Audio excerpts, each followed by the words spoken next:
All right. Good evening, members of the council, and thank you for hearing this motion. My name is Walker. I'm an LA resident, and I work with Food and Water Watch as a community organizer.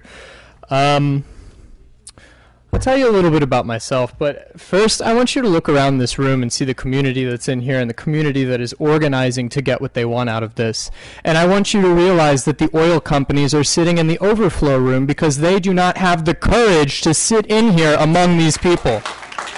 They're sitting in that room right now drafting PR strategies.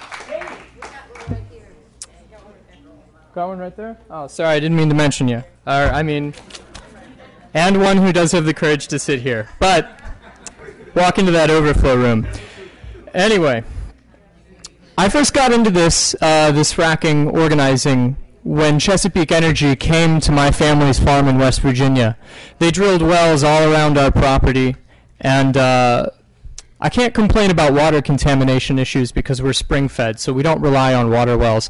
But what they have done is they've torn down tracts of Appalachian forests that have been standing there for hundreds of years.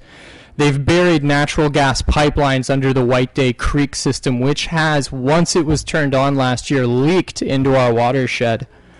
And their trucks, which are driving on roads that are not meant for light or medium industrial, have been leaking, falling off roads, spilling chemicals into our creek system.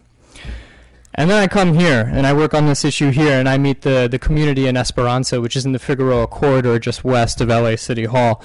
And these people have been fighting with their regulators for the past 3 years to get them to take their complaints seriously. They have an acidization well by a company called Elenco just across the street.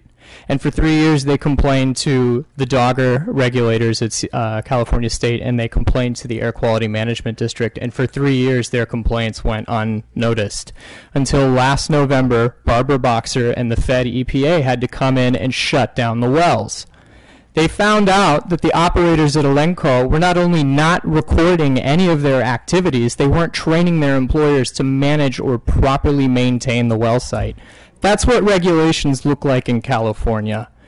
And I think after seeing what's happened in this area in the past few days with oil spills and leakages, we can expect more of the same. So I encourage you to listen to your constituents. A 45-day moratorium is a great start. Please do the homework. Please read the documentation and the research that is out there from reputable institutions, and listen to your constituents. They're concerned about their future, and you should be too.